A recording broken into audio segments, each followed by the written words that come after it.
আপনারা দেখতে পাচ্ছেন ধান চাপানো হয়ে গেছে। এবার ট্র্যাক্টর নিয়ে চলে যাব আমরা।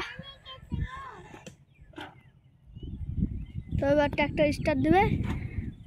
এখানে আল কুপিয়ে দিচ্ছে।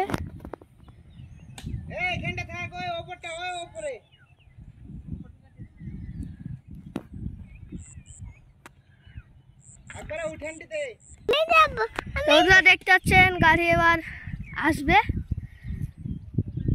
তো এই রাস্তা দিয়ে ধান নিয়ে যাবে, দেখবেন আপনারা।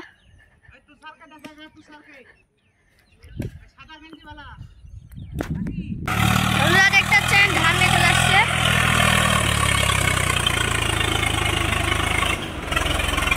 গাড়িটা উঠে বললো।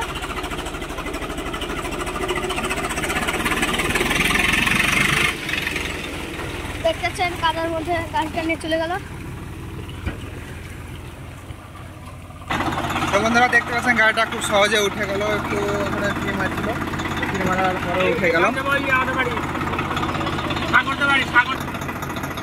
তো বন্ধুরা ভিডিওটা দেখার জন্য আপনাদের অনেক অনেক ধন্যবাদ। টাটা দিয়ে দাও। তো দেখতে থাকুন পরবর্তী ভিডিও। দেখা হচ্ছে পরবর্তী ভিডিওতে।